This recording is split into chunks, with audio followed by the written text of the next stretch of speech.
कोन्निचिवा मिनासान। आज चाहिँ हामीले जापानिज भाषामा दैनिक जीवनमा प्रयोग गरिने महत्त्वपूर्ण शब्द र वाक्यहरूको बारेमा पढ्छौँ। आशा छ यस भिडियोलाई अन्तिमसम्म हेरेर साथ दिनुहुनेछ। ल अब ढिला नगरी भिडियो सुरु गरौँ है त।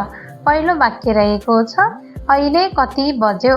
अहिले कति बज्योलाई जापानिज भाषामा इमा नान्जी देस्का, इमा नान्जी देस्का भनेर भनिन्छ।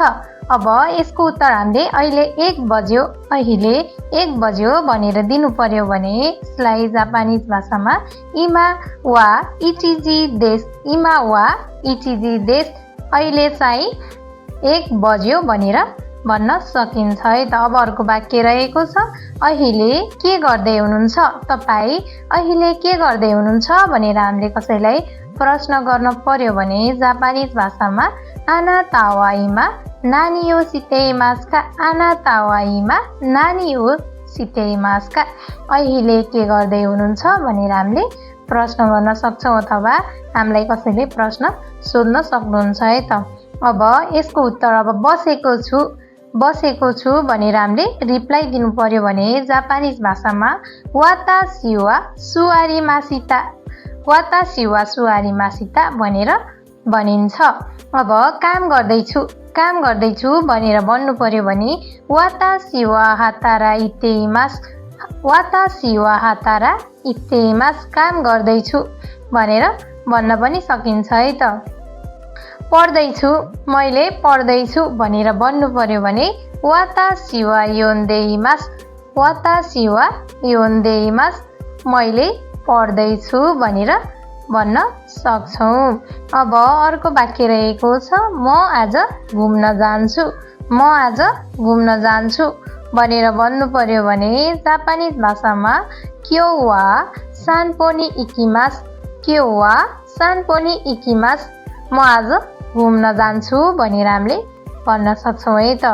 अब अर्को वाक्य रहेको छ आज मेरो बर्थडे हो, आज मेरो बर्थडे हो भन्नु पर्यो भने जापानिज भाषामा क्यो वा वातासी नो तान्जोबी देस, क्यो वा वातासी नो तान्जोबी देस, आज चाहिँ मेरो बर्थडे हो भनेर हामीले जापानिज भाषामा भन्न सक्छौँ।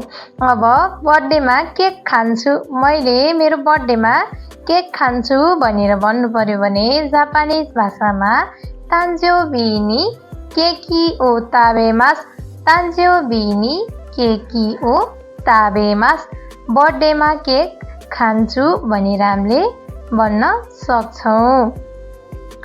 अर्को वाक्य रहेको छ आज म मन्दिर गएँ, आज म मन्दिर गएँ, यसलाई जापानिज भाषामा भन्दा क्यो वा ओतेरानी इत्तेकिमासिता, क्यो वा ओतेरानी इत्तेकिमासिता, आज म मन्दिर गएँ भनेर हामीले भन्न सक्छौँ है त।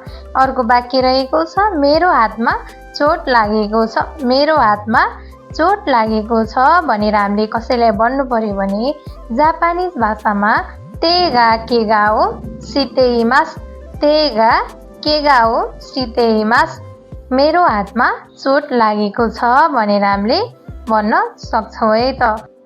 अर्को वाक्य रहेको छ हस्पिटलतिर जाने काम छ, मेरो हस्पिटलतिर जाने काम छ भनेर हामीले कसैलाई भन्नु पर्यो अथवा हामीलाई कसैले भन्नुभयो भने जापानिज भाषामा ब्योइन नि इकु सिगोतोगा आरिमास, ब्योइन नि इकु सिगोतोगा आरिमास, हस्पिटलतिर जाने काम छ भनेर हामीले जापानिज भाषामा भन्न सकिन्छ। अर्को वाक्य रहेको छ आज मेरो बिदा छ, आज मेरो छुट्टी छ भनेर हामीले भन्नु पर्यो भने जापानिज भाषामा वातासी वा क्यो ओ यासुमी देस, वातासी वा क्यो ओ यासुमी देस, आज मेरो छुट्टी छ भनेर हामीले भन्न सकिन्छ है त।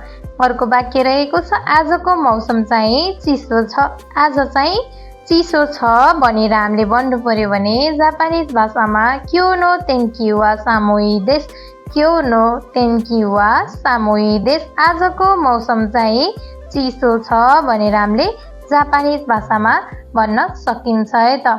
अब अर्को वाक्य रहेको छ पानी पर्यो भनेर भन्नु पर्यो भने जापानिज भाषामा आमेगा फुत्तेइमास, आमेगा फुत्ते इमास पानी पर्यो भनेर भन्न सक्छौँ।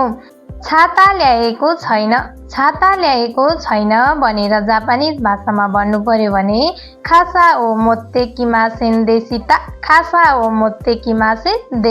छाता ल्याएको छैन भनेर भन्न सक्छौँ। अर्को वाक्य रहेको छ आज दिनभरि सुत्ने हो भनेर भन्नु पर्यो भने केउवा इची निची